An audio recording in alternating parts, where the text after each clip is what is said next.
Right, I think we're a go. Cool. No big overall announcements from me right now. Sean, do you have anything big to talk about? Um, I guess we can mention that the HSSI website got approved to be hosted publicly. So Yes, I don't know how much we plan on showing off that search interface while it's like still in development, but we're getting pretty close to having at least a minimum viable product where the PyHC packages and the same metadata we have on the projects page is going to be inside that search interface that Isaiah is building for us. And we're going to be hosting it on a website underneath, I believe, a Helio Cloud domain. So that'll be cool, and we'll have something that's somewhat public here, like maybe this week. yeah, it's an exciting first step. Mhm. Um, yeah, we'll be showing it off a little bit later once we have some more stuff plugged in. But yeah, cool, Cool. cool, And that's the big stuff happening over here. awesome, Got great. something short, Julie, if you have a second. Yeah, go ahead. One of the missions at APL is interested in kind of doing some more open science kinds of stuff. And they came to us looking for ideas. So one of the things we proposed was a mission to PyHC liaison person funded by the mission. That'd be cool. And so I think they're going to go for that. So um, just placeholder, but that would be a really great precedent, right? Yeah, Get your scientists together and hey, here's a person who's on the, funded at some maybe smallish, maybe quarter time level or something to work with the teams and get their software open sourced, maybe help them, just whoever's using the data, whatever they're creating, let's try to leverage the project to bolster the community tools. This is kind of the whole point of open science is that try to merge it together, take what you're doing, open it up, and maybe something can happen. So Yeah, anyway, part I'm of the pretty thought, excited about that. yeah, so part of the thought is like, you know, having SunPy automatically be able to fetch more mission data. Because they did a good job with getting AIA stuff in there, and then AIA Pi came up, and it'd be nice if all the missions had neat little plugins that worked within the environments. Right. Not everything fits in SpeedOS. I mean, I'll say it here, SpeedOS has a certain architecture that's harder to expand maybe than some, but um, I don't know. It's a good setup. When we reference things, we say, well, it's like SpeedOS, right? SpeedOS is good for missions. And so can we just let that naturally happen with other kinds of things? So anyway. Oh, here's Brent. Yeah, Brent may be involved at this at some level. We're just talking about the PSP stuff, Brent, for Okay. a potential open science liaison. That's moving along. They're already asking us for specifics. So that was an opportunity to give Brent some huge task he didn't know about as soon as he joined. he knows about it. We've been talking about it for a week or so. Yeah. For That sure. would not be cool, jumping that on him on this call. Definitely. All right. Cool. Thanks for letting us know, John. I'm excited to see where Yeah. that goes.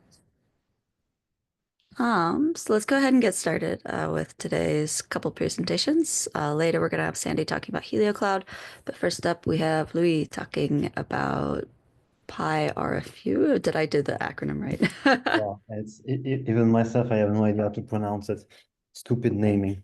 Uh, yeah. I prepared some slides and some notebooks just to go real quick. Poo, poo, poo, poo, poo, poo, poo, poo, poo, poo, poo, poo, poo. I hate Zoom thing. Goodbye, Zoom. Right. Okay. Hopefully you can see the slides. Yes. Yeah. Yeah, so I'm now I'm a postdoc at the Swedish Institute of Space Physics in Uppsala in Sweden. And this is some Python package that I've been working on for like 5+ years or something. which is, I will explain later, but it's basically an heritage of the MATLAB library, which was developed here at IRF in Sweden. It is like sort of well known for data analysis. So just, yeah, so the main motivation that I had when I did this was first that I was a young PhD student and I did not like MATLAB at all. And I was offered MATLAB or MATLAB. So basically at the time there was very little in situ data analysis routines in SpacePy and AstroPy and etc. And still there is very, typo here. There's still very little data analysis routine in these libraries. And SpySpeeder was like growing and starting, so it was only data fetching at this point, I think. SPZ was not a thing, so I was left with nothing, and I started to write some analysis stuff on my own, which were mostly ideals, so speeders or if MATLAB based. But the content was there in different languages, but of course we don't like IDL and MATLAB, so we want to go to Python. And my main goal was to provide extensive toolbox of just frequently used routines and also advanced methods, which were in this MATLAB library before, in an easy to use package that everyone can use. And this was, I think, something that was really missing, and I think it's worth working on. So just to describe briefly what the content of the package and how it works. In terms of, so it was integrated to PyHC like a year ago or something.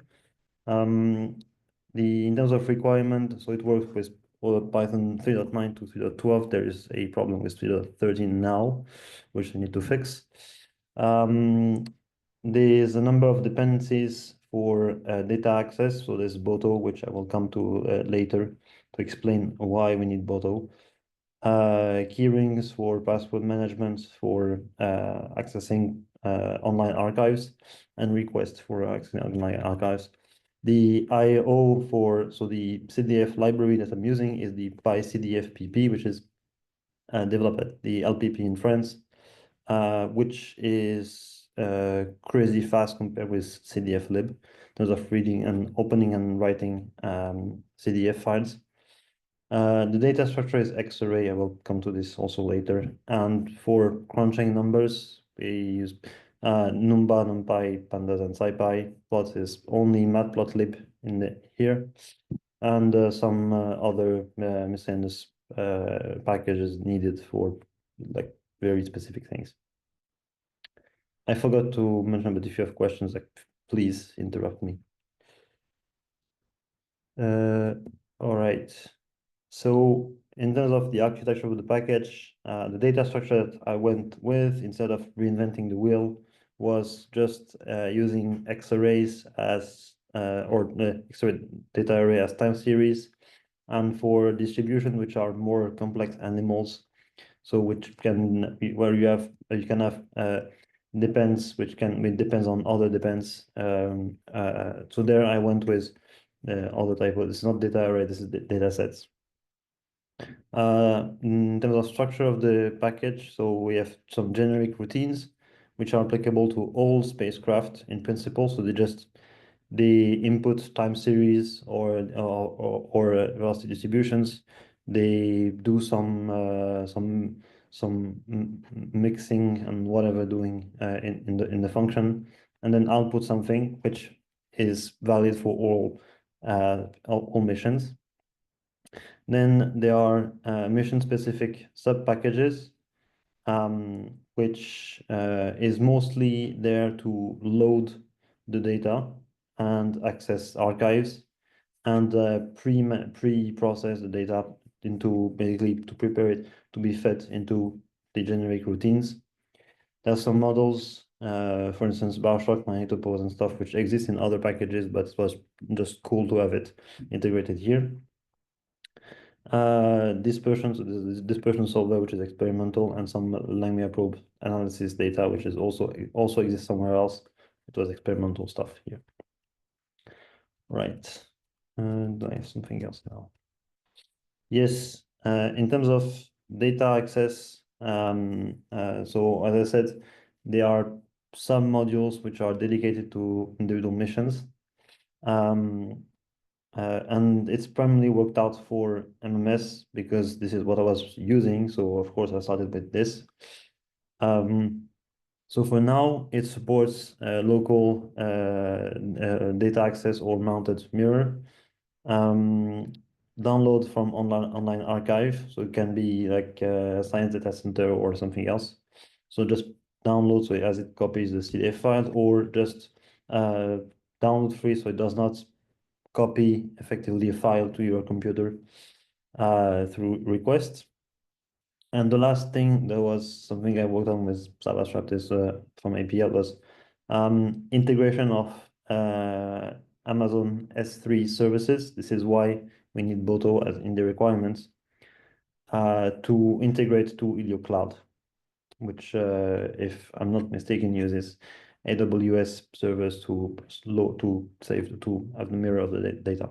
Yeah, I love that you and Savas added that. Yeah. How did you do that? Did you modify PyCDFPP or No, so PyCDFPP can take, the good thing is that it can take a byte stream instead of a path. okay. So it was just using Boto, just opening the CD or getting the byte stream using Boto and then feeding up into PyCDFPP. Do you know why PyCDFPP is much faster than CDFlib? Yeah, because of the time conversion. So the time conversion was completely, so PyCDFPP is completely written in C++, Okay.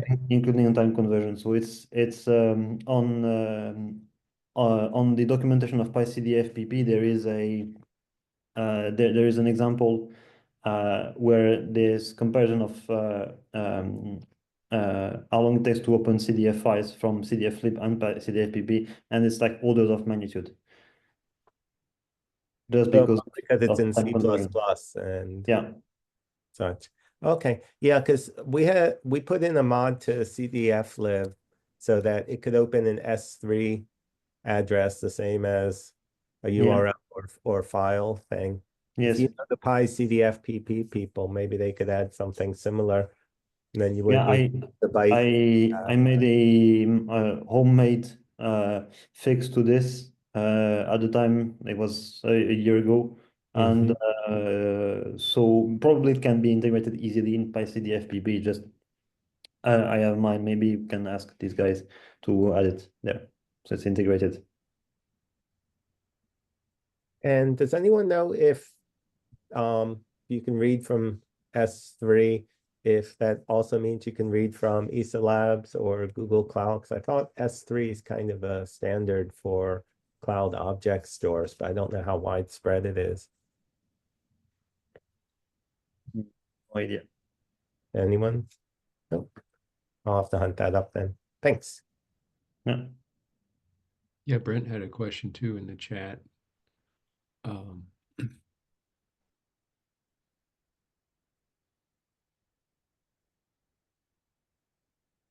No, I did not consider, but that's a very good point. Thanks.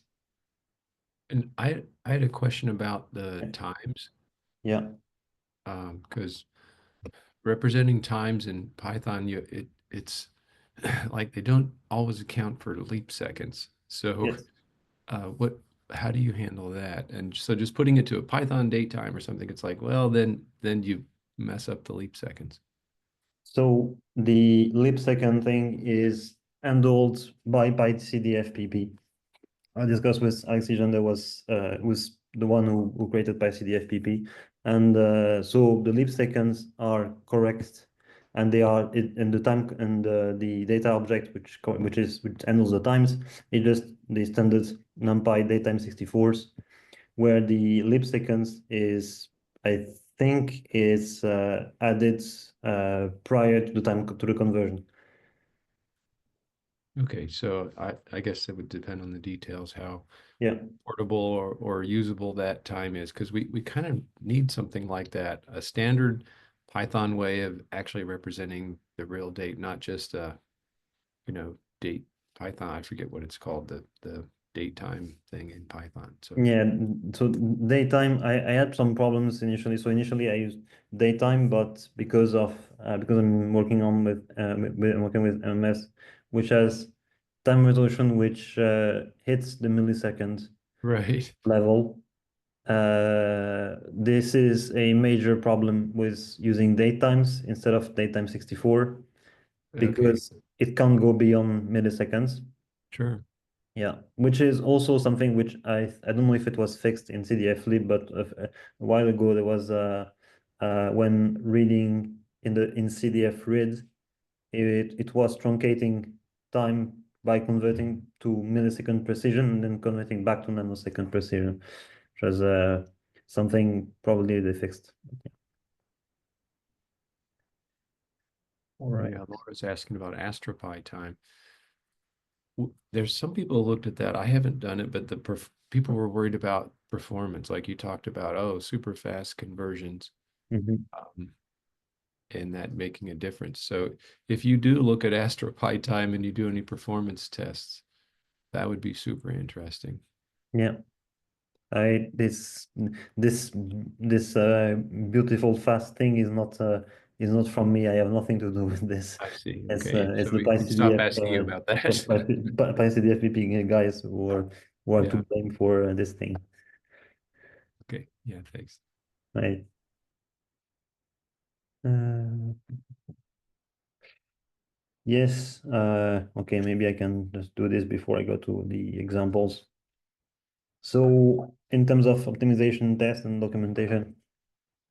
Um, as I said, which was like why I use nanosecond precision, why it's all this is made with MS. Sometimes we have routines which are kind of heavy. So the package contains data analysis routines from the simplest one, just resampling your data, your time series, or even just doing like low pass or high pass filter on your time series uh, to very complex methods, which are quite heavy, especially if we deal with lots of data from our modern spacecraft.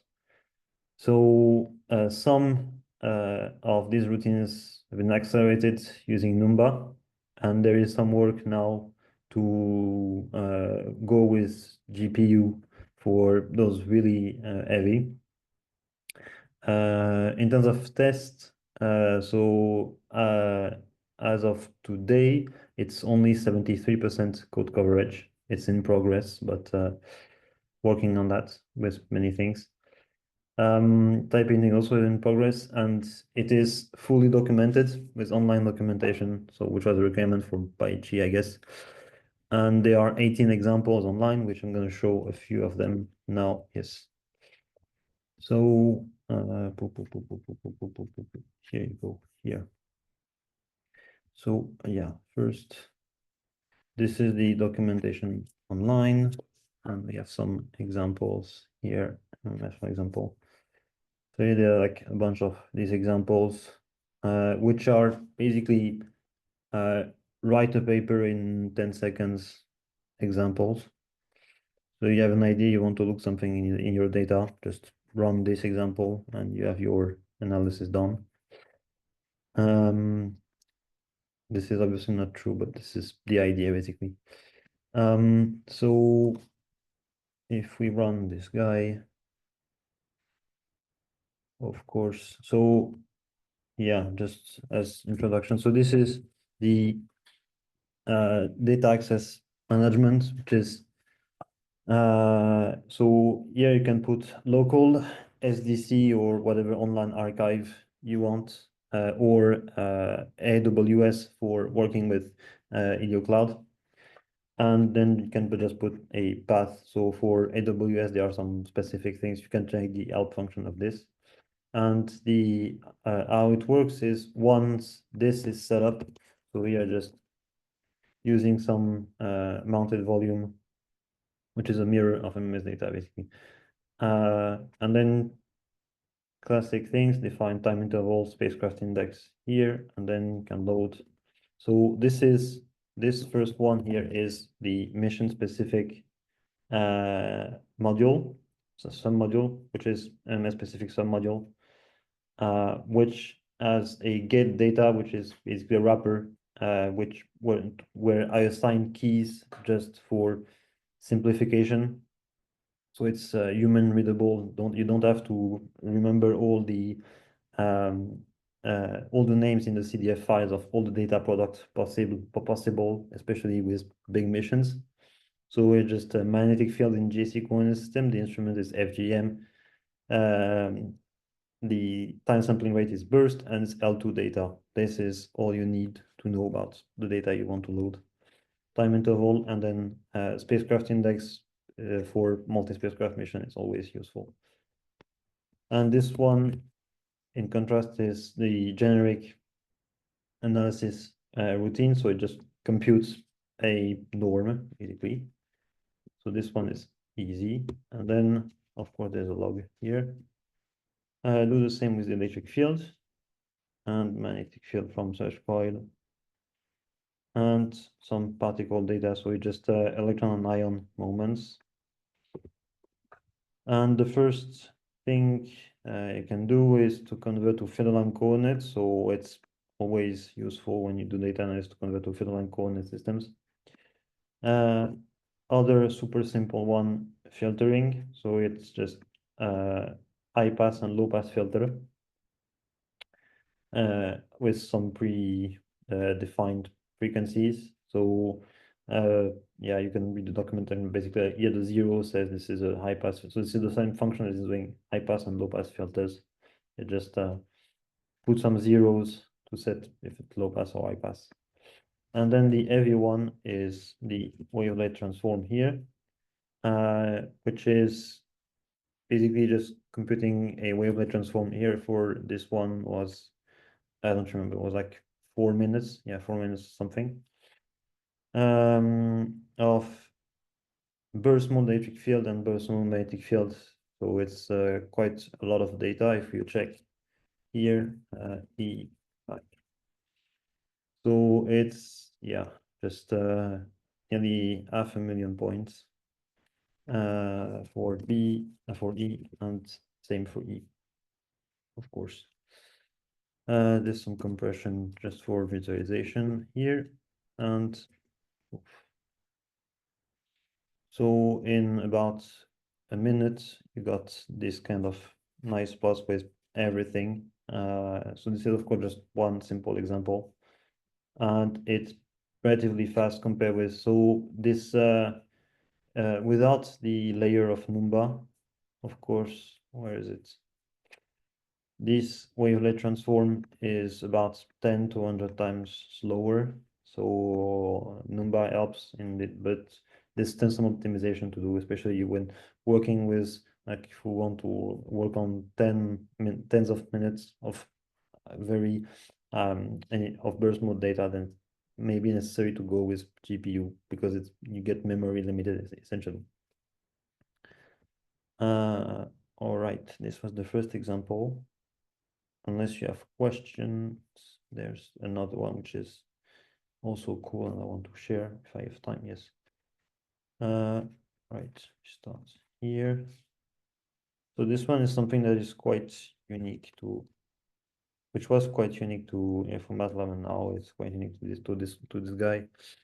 So starts the same.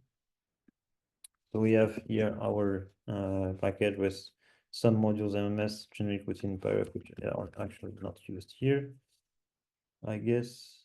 Yes. And some, I forgot to mention that there's a module which is there just to plot stuff. So it plots spectra, just lines, and some predefined style sheets. We load some data. So there's some ancillary things here which are quite heavy load. And this is, yeah, connected to a server, so it's a bit slower. Right. So here, these objects, oops. These objects are just distributions, so they are sky maps. This is what I said, that these are they are annoying to handle with X-array, because X-array does not support coordinates, which depends on other coordinates. So the trick was to do a data set, and this data set, the coordinates, so the data is here, and it depends on time, energy, elevation angle, and azimuthal angle. And azimuthal angles and energy depends on both time and there are tables, so they depend on another index, which is labeled here. So it's a workaround, which is sort of ugly. If you find this too ugly, I will understand, but it works. All right, and then all the rest is just some math. So there are some I put in the generic routines, some simple stuff to just construct a time series. So you don't have to create your X-array every time. So where the X-array, you need to provide the data, the coordinates, dimension, etc. This is just, you want to create a vector, you just put time, the timeline, the data, and you have a vector. You don't need to write down your X-array. It's maybe a little cleaner. I don't know. Some more things that you don't need to know about. And this is the one that is the heavy part, which is, so it's reducing distributions. So it's integrating sky maps circle into, so transforming this into Cartesian and then integrating it. So it's a very non-obvious operation. And this is also number accelerated, so it can process here 210 distributions per second.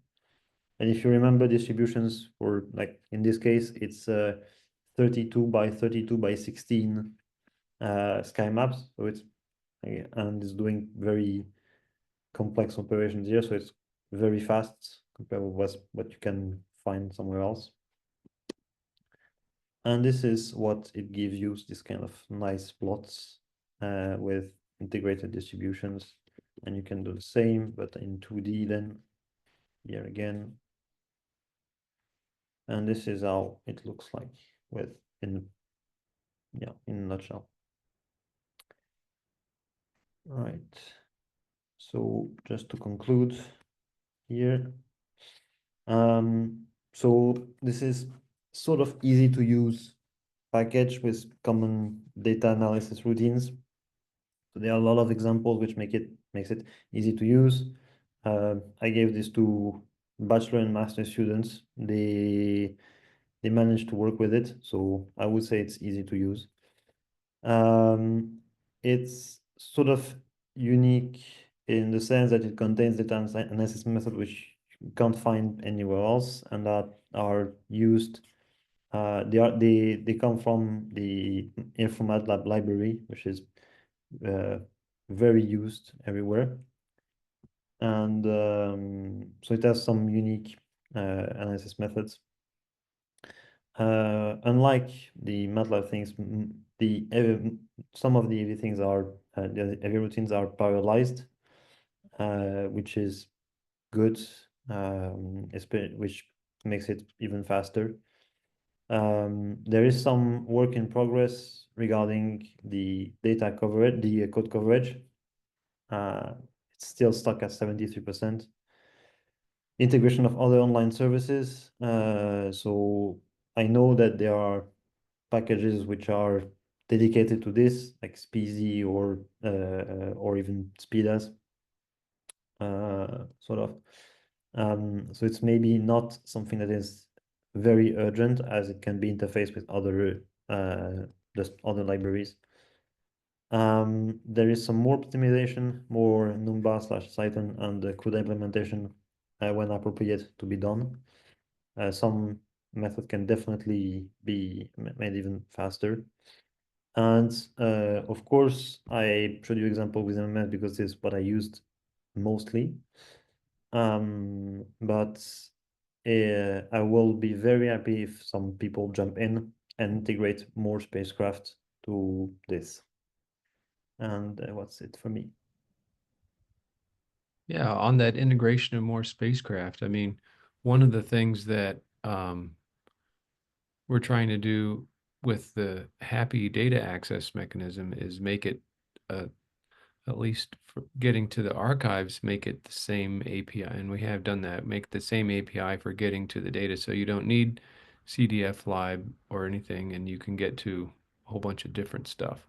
Have Yeah. you looked at enabling happy inputs? No, no. This is on my to-do list for a long time. So, but Yeah, okay, because then it doesn't depend, it doesn't depend on anything spacecraft specific. mhm. Well, actually, the issue is the way people represent things within their files is different, even for mag data and stuff. So the ideal is that we would provide semantic access to the content on top of Happy, which is already managing the syntax access. Mhm. Happy unifies the syntax. Hey, I can get to these numbers. The next layer would be a semantic uniform layer so that when you got to mag data, it was the same regardless of spacecraft. So this whole Yeah. line of integration of more spacecraft, that goes away, right? That once you've done it, you get everything. Yes. So So it's just having the API working with, so there's still this semantic layer which comes as these submodules to interface between API and the data structure which I'm using here, right? So that's, yeah, what we're trying to figure out is how to organize the community because multiple people have done what you're doing, right? Hey, let's make this generic. And so what we need to do is get everybody working on the same kind of architecture so that we focus all the differences from all the different missions and spacecraft into a layer that everybody can use Yes. so that uh, because the fun parts for you is not the access and not unifying everything semantically. That's the pain that you have to do to get to what you really want. It's all these cool analysis routines, right? Yep. So we need to come up with a community structure for where we can work on all those mission specific things to get the data into semantically similar, measurement focused data Yes. structures Yeah. Yeah. that were the same from everybody. Yes. Yes. And then it's up to everybody. Like if one data analysis package decide to have a kind of uh, um, data structure or another one, then it just this package to work out how to put on the data structure. Right. Yeah, I agree. Yeah.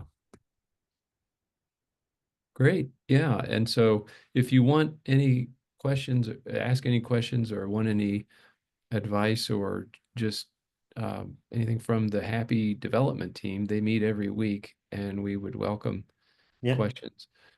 I mean, because layering your application, the thing that we're interested in is uh, in Happy is if also you do similar things with your display layer so that your display layer doesn't know anything specific about your data structures. It just takes things and displays them. So if that part can be peeled off and used in anybody's stuff, then that takes legs of its own. It becomes its own kind of thing. It's So hard wait, to do so that. you're using X-ray though, right? So your display Yes. layer probably not doing a lot of weird stuff, is it? No, it's relatively simple. The everything that is plotted are data array anyway, so we just basically it's just time series and spectrum. Yeah, so we should look into that with Happy, because if they're using X-array and Happy can be compatible with their X-array derived stuff, seems easier to work on, like easy stuff for displaying NumPy, Pandas, X-array rather than yet another format. Right, because the issue with SpeedOS is that their routines, because what we're trying to do is to get away from custom routines that were, oh, here's a new mission, we have to make new routines. And so what we like to say is, oh, here's a new mission, so here's a new load module. You don't have any new code that you have to add. You just have to add, so like the get data routine is truly generic, and what you pass in is a string that says, oh, here's the name of the mission, Yeah. not the MMS code function that you call. You try to make it modular so that the load routine is fully reusable. Anyway, there's lots to talk about here. I think I'm probably exploding your time, and we've got another one to hear too, which I also want to hear, but let's talk more. This is great. Yeah, thanks. This does lean into the, should there be a PyHC plotting package? I need to write up this paper of my idea of the right layering for all these different science apps and emphasizing this semantic layer, because a lot of apps are getting made. A lot of people are like, oh, we got to stop redoing everything, but we don't have a community architecture that supports that. Everyone, when they redo it, when they say, oh, there's nothing generic, everyone still builds an architecture that has these custom load routines for every mission. That's what we need to get away from. But I mean, what you've done is great. I'm not saying that it's bad. I'm just saying that in the ideal, infinitely far away future, we can maybe find a way to make it even better. Yeah. Or Yes. just promote PyRFU as the standard, so people don't reinvent what PyRFU did. Right, right. If it goes big enough, maybe, yeah. We can talk more about that later. Now, in the interest of time, let's go ahead and move on. Thank you, Louis, again for that Thanks. presentation. And Sandy, you're up.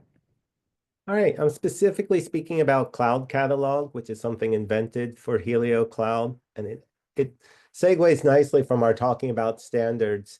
I couldn't find a good standard for how people are making really massive data sets available at like the developer level. So Cloud Catalog is a specification plus an API for indexing large data sets on the cloud so that you can share them with other people. And has a couple drivers for it as well. Part of the reason is with open science, more people have to publish data sets, and some of these are going to be quite large. And I couldn't find a lazy indexing schema that exists. A lot of people are putting, active databases or portals on top of their data, but there's not a uniform way of specifying data. And I needed something that was scientist friendly. So given we have the leverage, I mentioned, hey, if PyRFU gets big enough, maybe people will adopt it. Our leverage here is we have 1.5 petabytes of See the Web and MMS and SDO data out there that is using it. So hopefully that's big enough for other people to say, yeah, I want to adopt it, so my stuff goes in. It's very simple. It's time-ordered CSV files for the files with JSON metadata, and then the spec and API and the Python implementation. And the end is I'd like people to start adopting to this, and since it's on GitHub, hopefully contribute if it needs things in the future. Although it's such a simple spec, and I'm probably dooming myself by saying this, it won't need much change in the future, will it? So from a scientist point of view, using Cloud Catalog is very much like Happy, which John was talking about, which being Happy is a major one of the Pi core projects, people should know. You give a data ID and a time range, and you get back a file list. And in this case, you get back a array of the start time, the stop time, the file list, the file size, and any optional metadata that the catalog person decided to index for that data set. The syntax is easy to read, like with PyRFU, start, stop, like with happy, start, stop ID. These things are kind of what the users expect. And so it's pretty easy from the scientist's point of view. And then once you get your data list, you can zoom through all of them. You can plot them, which is the least efficient use of cloud ever. Or if you have a million files, you can now send them to your analysis routine via Lambdas or Dask or whatnot. It's just a file list. It is probably the least exciting bit of code you're going to hear about today, but it is pretty essential. Going more to the data provider's view, we are using simple, well-defined JSON. So here it is we're up to 1.0, but here's the earlier spec. A catalog has its endpoint, which is the S3 or other bucket. It's not tied to AWS S3. That's just the only environment we've deployed on. And you have the necessary name and contact and description information, and optional citations and other fields. And then a catalog that consists of your ID for data. Here's AIA's 94 angstrom EUV data.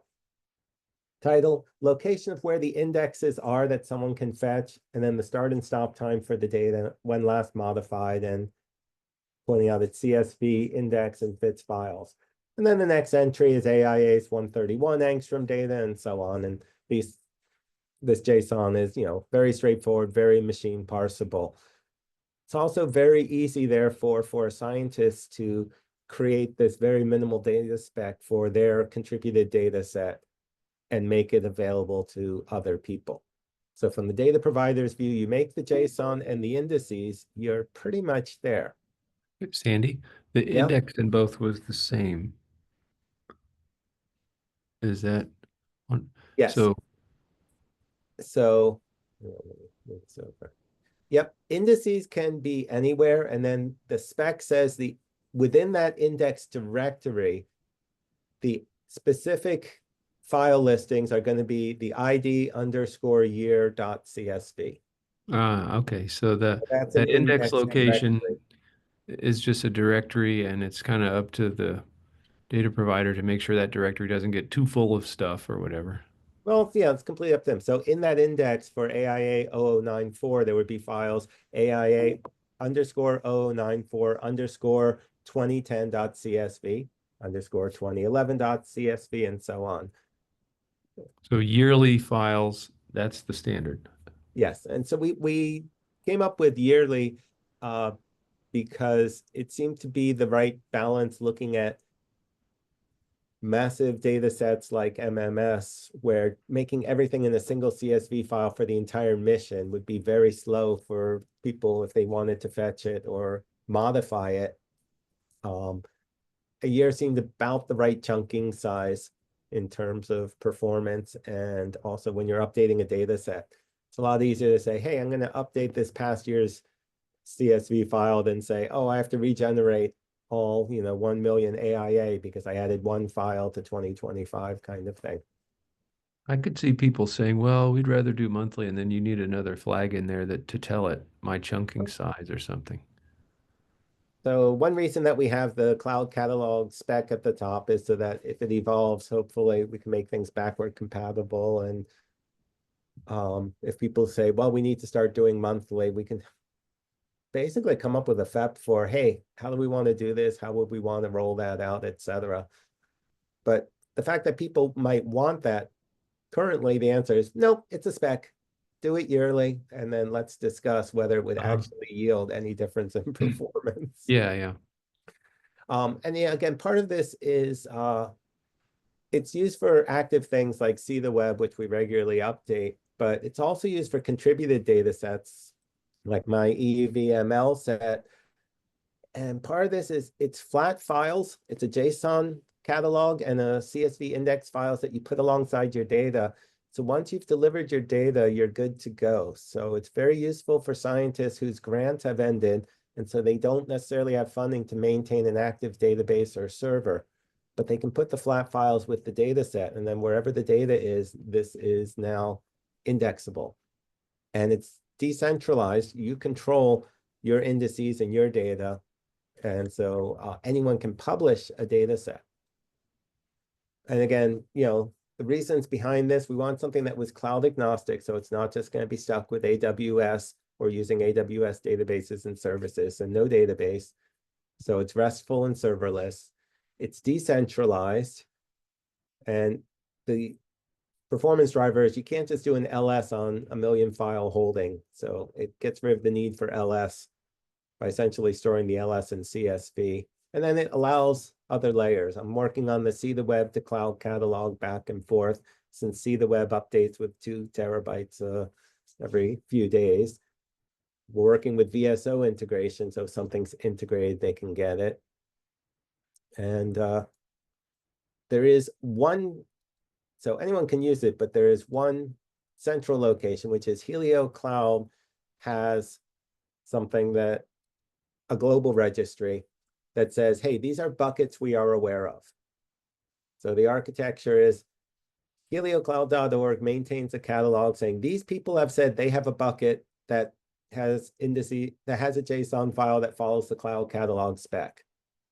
But they fully control it. So for the APL Helio Cloud, whatever buckets they have, each bucket has a top level catalog.json, and then all the indices within it. And each bucket is its own entity. And then Goddard has their own. Last Helio Cloud can put some up on their data. You don't actually need a Helio Cloud to put it. You just need to say, hey, here's a bucket and I want this data to be available to other people in Helio Cloud. So that's why it's a separate package. And it does have some searchability, because if you can't search things, what's the point? So if someone has said, yeah, make this bucket searchable to anyone, then Cloud Catalog will find it. So here's a search for AIA, and it said, yeah, there are 9 data sets. And then I searched for 3 specific wavelengths, and it said, yeah, here are data set IDs that match those wavelengths. This isn't rich metadata and looking wavelengths. It's saying, hey, does the ID name contain these fields? Which is surprisingly useful for finding things. And that one found AIA's data for 193 angstroms, 211, et cetera. It also found the EUV-ML contributed data set that I, lowly scientist, put forward. So it's kind of nice because my, 2 terabytes of data are sitting alongside the 100 terabytes of AIA data on equal footing and being accessible. Question? Yep. How does something get included in the master list of all the catalogs? Yeah, So you one. currently you email us because this is, version 1.0 and we're socializing it. But you basically say, hey, I have an S3 bucket that I'd like to put in here. And everybody just manually adds that to their own list of known entities. No one ever has to add it. The cloud catalog looks at Helio data registry.json, and that tells it which buckets exist. Okay, so there's a centralized place that all Helio clouds know about. Well, Or actually, it wouldn't have to be it's not Helio Cloud. At this point, this is the cloud catalog knows Independent of Helio about Cloud. that. And so I can switch to the share for what that spec is, because the decentralized is kind of important. So here are endpoints. These are S3 buckets that people have said, hey, I want to be part of the cloud catalog network. And the only Helio Cloud part is Helio Cloud maintains this one file. So you basically say, hey, yes, I am going to put my stuff in this bucket and make it available to the public. And the only assurance we need from you is, hey, I hope at your endpoint you have a catalog.json file, because that's what we'll operate off. But you're controlling your catalog and your data. You're just saying, please include my bucket in the network. And if, like you were saying, S3 is a kind of a standard access for cloud stuff, these could be on other clouds. And as long as the API was the same for currently, as accessing long the as catalog. Photo 3 can read it, then it can do that. And Brent's point about moving to FS spec is something that I'm going to look into, because FS spec makes it even more cross cloud. Mm-hmm. Nice thing is if I change that, it just goes into the client. It doesn't require any changes by other people. Right.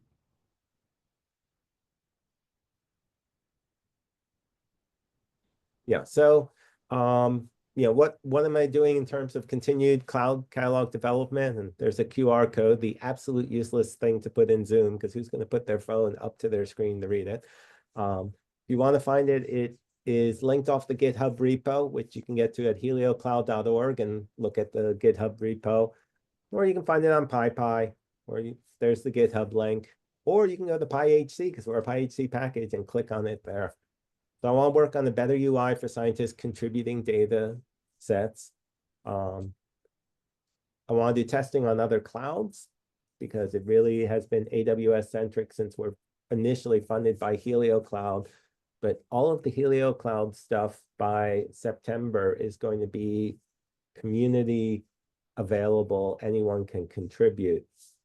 Because we're about to release version 1.1 this year and push everything to public GitHub for development.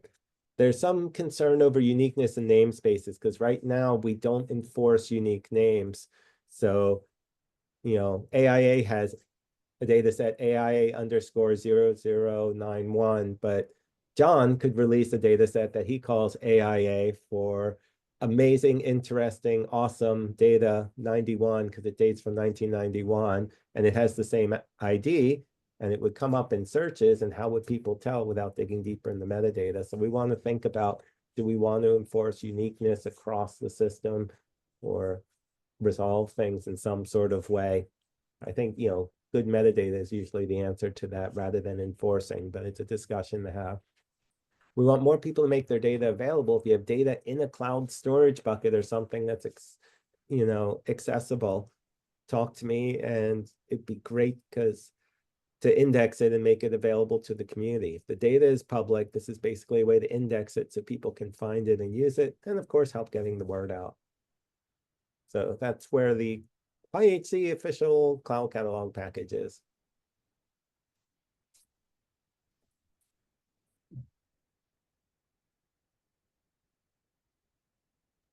Thanks, Sandy.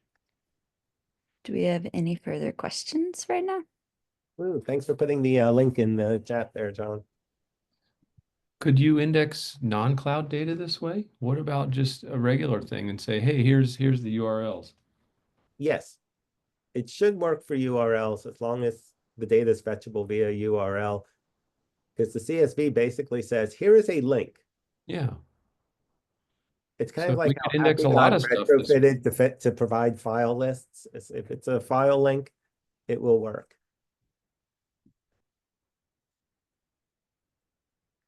Yeah, so that could be made accessible anywhere that there was lists, and then Yeah, like the Hopkins University storage system, we could look into, that if your files are public, it's just a CSV flat file that's being fetched by a Python client.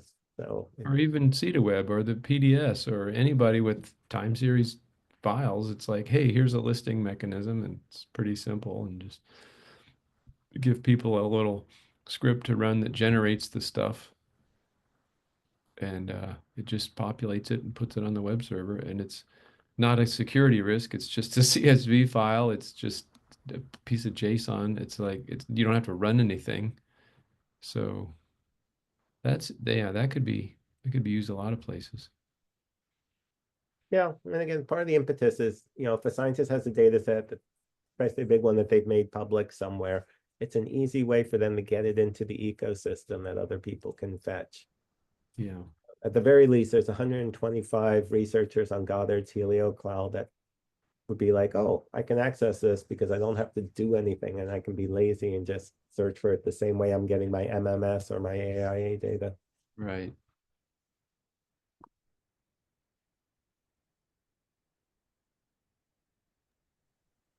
All right, very much a preaching to the choir at this point, but there you go.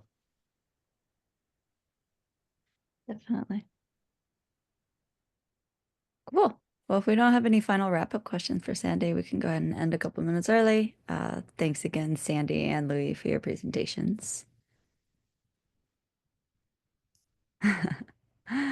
Well, we'll have another PyHC Telecon, same time, same place, 2 weeks time, March 3rd. Topics TBD. If you have anything that you're hoping to present on and let us know about progress on, please let me know. Can always get you into Telecon to talk about that with the community. Expect the recording to come up later on YouTube. Bye, all. Bye. Thanks.